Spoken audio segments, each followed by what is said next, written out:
Hello friends, इसमें हम देखेंगे यूपीएससी सीएससी मेंस एग्ज़ाम 2022 की इतिहास की पेपर 1 ऑप्शनल पेपर इतिहास की 1। ये जो है इतिहास की है, हिस्ट्री की। और इसमें क्या है, 1 और 5 जो होता है अनिवार्य है, 1 और 5 करना जरूरी है।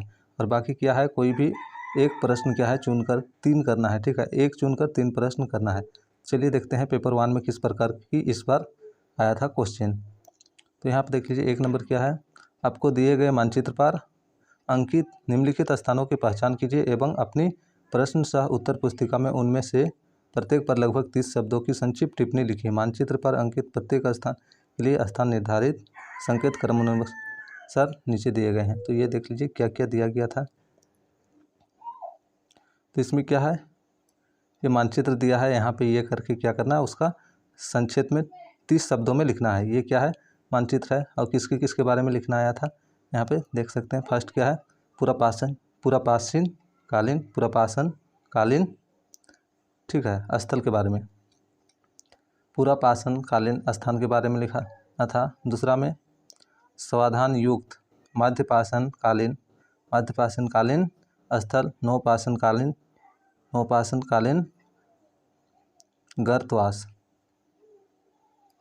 नेक्स्ट देखते हैं, 4 नंबर में था प्रारंभिक ग्रामीण बस्ती, फिर नवपाषाण कालीन स्थल, नवपाषाण कालीन ताम्रपाषाण कालीन स्थल, हड़प्पा के यूनेस्को स्थल, ये क्या लिखना था, हड़प्पा के यूनेस्को स्थल लिखना था। महापाषाण कालीन सावधान स्थल, ये सब के में क्या लिखना था, 30 शब्दों में इसका उत्तर देना था। क्या 30 शब्दों में इसका संक्षिप्त टिप्पणी लिखना था। इसमें क्या है, जो चित्र दिया हुआ उसमें इंकित करके मानचित्र पर इंकित प्रत्येक स्थान के लिए, तो इसमें क्या है 30 शब्दों में लिखना था।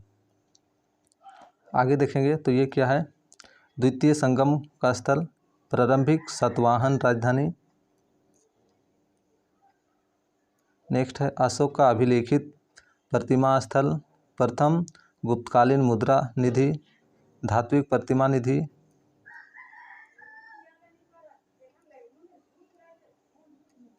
प्राचीन बंदरगाह, प्राचीनतम जेसुइट चर्च, गंधार कला केंद्र। तो ये देख सकते हैं किस प्रकार का आया था इस बार।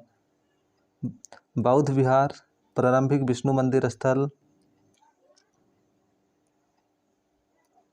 शैव एवं बौद्ध मंदिर संकुल, शैव एवं बौद्ध, शैव और बौद्ध का जो मंदिर आया था संकुल, प्रारंभिक चैत्यगिरी, ये देख सकते हैं इस प्रकार की इसमें आया था। नेक्स्ट आगे देखते हैं, ये मानचित्र था उसका 2 नंबर देखते हैं। ये 2 नंबर है, हड़प्पीय सभ्यता का नगरीय सचित्र ना तो किसी बाहरी प्रभाव का परिणाम था और ना ही कोई अचानक होने वाली घटना, अपितु यह स्थानीय सामाजिक आर्थिक कारकों का क्रमिक विकास है। टिप्पणी कीजिए। तो ये क्रमिक विकास किस प्रकार है, टिप्पणी करना था, 20 मार्क का था। ये देख सकते हैं। 2 का भी, प्राचीन भारतीय इतिहास के स्रोत के रूप में विदेशी विवरण के कुछ लाभ हो सकते हैं, परंतु इनमें कतिपय कमियां भी नहीं।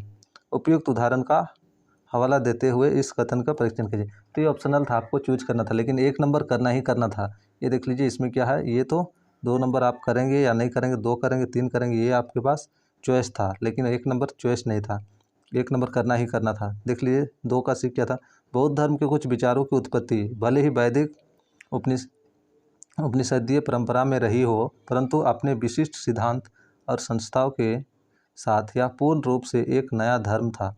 विवेचना कीजिए। 3 नंबर देख लीजिए, 3 का ये, गुप्त शासकों की आर्थिक उपलब्धियां एक ऐसी प्रक्रिया की परिणति थी जो कुषाण शासकों के समय शुरू हुई थी। टिप्पणी कीजिए। इसका बी देखते हैं, अशोक के धर्म का प्रचार प्रसार न केवल नैतिक उत्थान और सामाजिक समरसता के लिए अपितु राज्य की शक्ति के विस्तार के लिए भी किया गया था। इस कथन की विश्लेषण कीजिए। तो ये देख लीजिए, अशोक का धर्म से आया था। फिर सी देखते हैं इसका 3 का, प्रतिनिधि उदाहरणों की मदद से मंदिर स्थापत्य, नगर और द्राविड़ शैलियों के बीच की प्रमुख भिन्नताओं का निरूपण कीजिए। ये इसका सी हो गया 3 का। अब 4 देखते हैं। 4 का एक क्या है,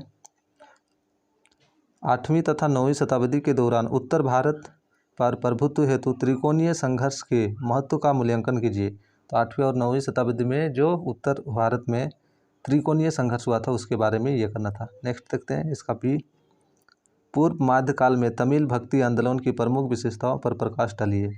सी था कलहन की राजतरंगिणी प्रारंभिक भारत में इतिहास लेखन परंपरा का सर्वश्रेष्ठ उदाहरण है, विवेचना कीजिए।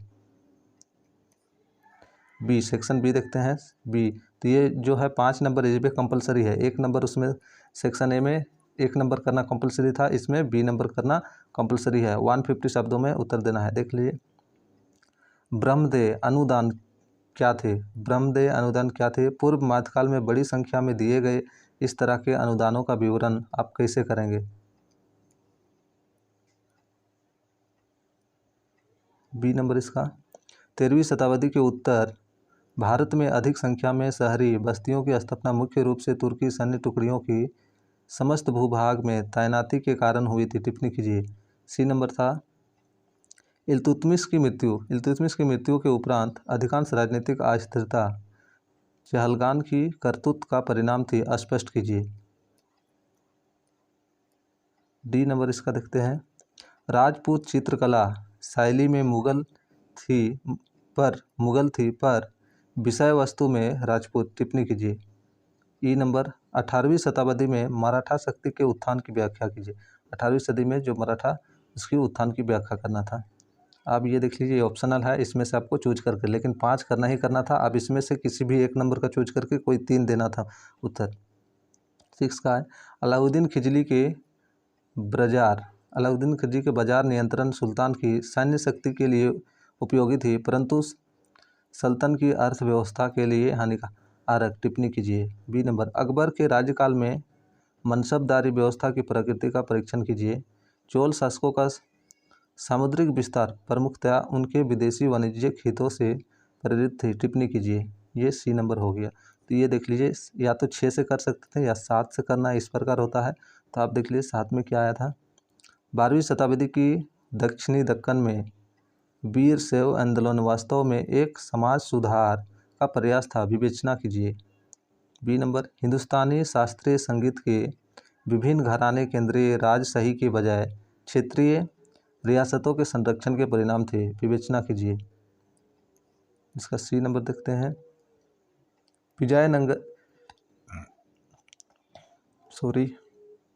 विजयनगर राज्य और बहमनी के उत्तराधिकारी राज्यों के मध्य दीर्घकालीन संघर्ष सांस्कृतिक कारणों से कम और सामरिक तथा आकर्षक कारणों से ज़्यादा प्रभावित था। टिप्पणी कीजिए। तो ये इसका हो गया 7 नंबर का। अभी 8 नंबर का देखना है, तो 6, 7, 8 में से किसी एक करना था। देखते हैं 8 का। मुगल काल में व्यापार एवं वाणिज्य ने भारतीय उपमहाद्वीप का एकल बाजार में एकीकरण किया। टिप्पणी कीजिए। बी नंबर औरंगजेब की दक्कन नीति मुगल के पतन का एक प्रमुख कारण थी। विवेचना कीजिए। सी नंबर 15वीं शताब्दी की वैष्णव भक्ति परंपरा ने प्रादेशिक साहित्य के उत्कर्ष में योगदान दिया। उपयुक्त उदाहरणों के साथ विवेचना कीजिए। तो ये क्या हो गया, 8 नंबर हो गया इसका। तो ये इतना ही। नेक्स्ट हम लोग देखेंगे क्या इसका पेपर 2। तो ये क्या हो गया, जैसे 1 नंबर में क्या करना था, 1 से 4 तक में 1 नंबर कंपलसरी था, उसके बाद 2 से 4 तक में किसी एक को ये करके 3 ABC करना था। उसी प्रकार सेक्शन बी में क्या था, 5 नंबर कंपलसरी था, 6, 7, 8 में से किसी एक को करके ABC करना था। चलिए इसमें इतना ही। नेक्स्ट हम लोग इसके पेपर 2 के साथ मिलते हैं।